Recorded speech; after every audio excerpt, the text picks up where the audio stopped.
Welcome to this week's look at the state of the New York City real estate market. This is for the week of November 11th to the 17th. We're going to get started right away. We're going to be talking about the luxury market, the Manhattan market, and the Brooklyn market as we are kind of moving through and towards the end of this fall season.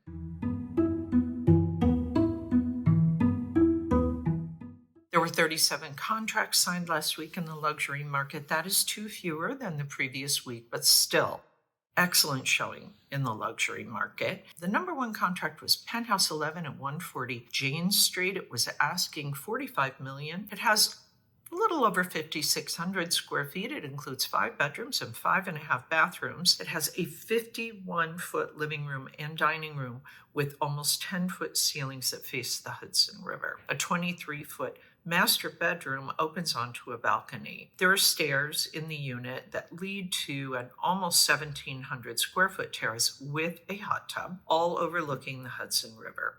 This is an 11-story, 14-unit building. It was designed by BKSK Architects and Leroy Street Studio.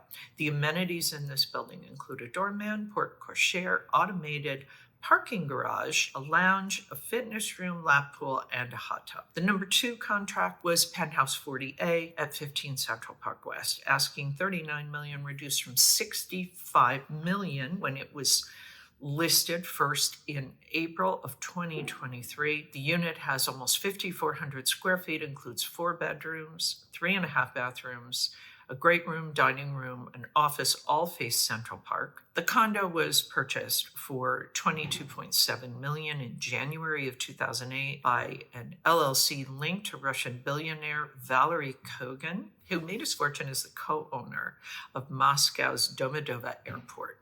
According to The Real Deal, Miami-based Rock Lending initiated a UCC foreclosure alleging a $4.2 million default in loan payments. Rock had a $38 million loan tied to Kogan, secured by interests in various properties. Since 2022, Kogan has listed properties worth hundreds of millions, ranging from condos in New York's Plaza Hotel, 515 Park Avenue, and 15 Central Park West, plus houses in Greenwich, Connecticut, and Israel. For those of you who don't know, 15 Central Park West was designed by architect Robert A.M. Stern. Amenities include 14,000 square foot fitness center with a 75-foot pool, private restaurant for residents only, and a landscape motor court and garage, library, business center, game room, outdoor terrace, and children's playroom. Total weekly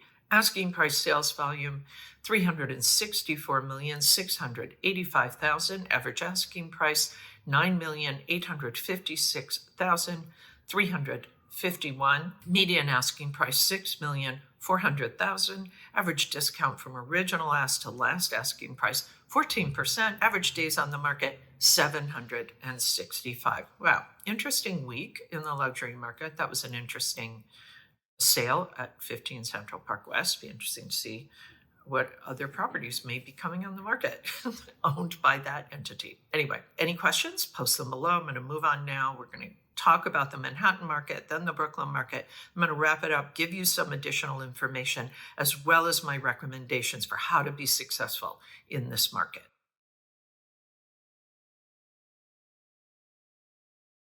The supply in Manhattan continues to drop. 257 properties came on the market last week. That is down a little over 4%. Contracts signed 217, down a little over 3%. Off-market rose almost 6%. 166 properties came off the market last week. For the month, the supply is 1,162. That is down almost 31%. Contracts for the month rose just a smidge, 924 properties, up just 1%. Off-market rose almost 24% for the month. 662 properties came off the market. The Market Pulse reading is showing that we continue to be in this neutral market. We are up just a tiny bit from last month, up 3.6% from last year. And the liquidity pace chart is showing for the month, 924 properties went into contract over the last 30 days. That is up a little over 4% for the month, up almost 16% from last year. There's a little more information that I'm going to share with you at the end of this report about the Manhattan market and about this market pulse. So be sure you stick around for that. Right now, we're going to switch over, we're going to take a look at what is going on over the last week in Brooklyn.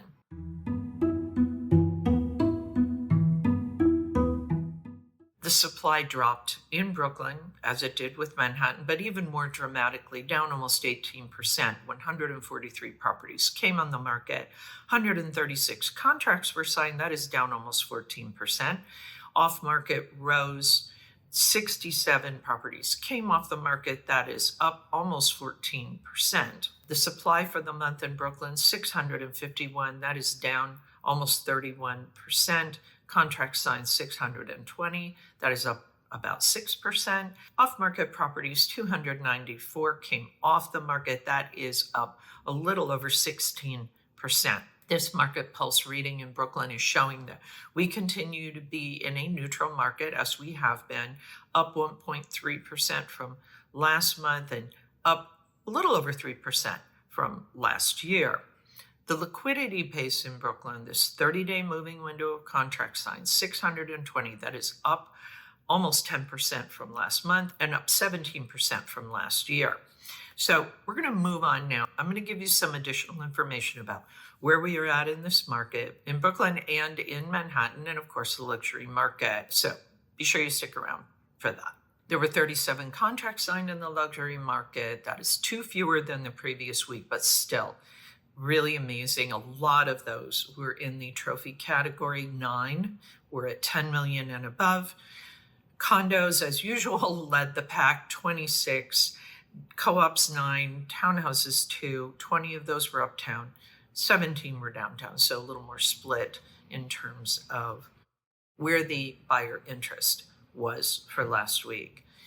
In Manhattan and Brooklyn, conditions continue to be neutral, balanced. The supply, however, is falling. We see that we are down in both Manhattan and Brooklyn, so we didn't ever really get this strong inventory showing as we had hoped for. Didn't even get to 7,000 in Manhattan. We're currently at 6,631 properties in Manhattan for supply, 3,284 for Brooklyn. So you can kind of expect that we're topped out in terms of inventory. Likely going to have to wait till the spring to see a significant number of new listings coming on the market.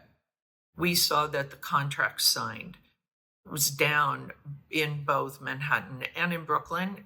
It's fairly steady. It has been fairly steady. You know, it's just 1 week, but we did see that it dropped a bit. So we're going to continue to keep an eye on that. The off-market properties in both Brooklyn and in Manhattan rose for the week and for the month. So likely sellers who aren't getting things done are just taking their properties off the market, probably going to come back on in the spring, many of those, and maybe some of them will just stay off the market. The liquidity pace chart, this 30-day moving window, 924 for Manhattan, 620 for Brooklyn. You know, not bad. Just it's up a bit certainly from last year and even a bit from the previous month. I want to show you these market pulse charts. It shows kind of the buying sentiment. Price is one thing, contract signed is one thing, but market pulse is kind of a more complete picture. It shows where the buyer sentiment is at in the market. And we have been seeing a steady improvement since May. And our market pulse is now significantly higher in Manhattan than in 2019, 2020, 22, and 23. You know, 2021 was kind of a recovery year, so not higher than that, but very interesting to see how the 2024 market compares to these other years and how favorably it compares. Brooklyn market pulse, we see that market sentiment there too is significantly better in 24 than in 22 and 23, suggesting a kind of new and improved market in Brooklyn. What does this mean? If you are a buyer or a seller in this market, if you are a seller in particular, watch your pricing. The liquidity and the contract activity were down for the week, so we're not sure if this is kind of a shift and that the buyers are starting to turn their attention to other things like the holidays. However, overall, sellers, we are seeing a slightly improved listing environment. You saw from the charts that I just shared with you that we have been seeing a steady improvement in both Manhattan and Brooklyn since May. The conditions do remain overall kind of challenging for you, though. So do watch your pricing in terms of your asking price. If you want to get a deal done, you definitely want to be mindful of that. Buyers, as I mentioned, inventory is down. Likely this is it till the spring in terms of new choices. There is an opportunity coming for you this off season once we kind of wrap up our fall market, and in between that and the spring market, there's opportunity for buyers. Which means, if you see something that you like, you think maybe it's priced a little too high or you're not really getting anywhere with your negotiations, you may want to wait a little bit till we get to this off season and then try to make your move. Okay, that's it for this week's look at the state of the New York City real estate market. As always, my thanks to the Olshan Luxury Report and to Urban Digs. The work they do helps me to help you to make great decisions. I'll be back next week with the very latest news on what's happening in the New York City real estate market. In the meantime, take care.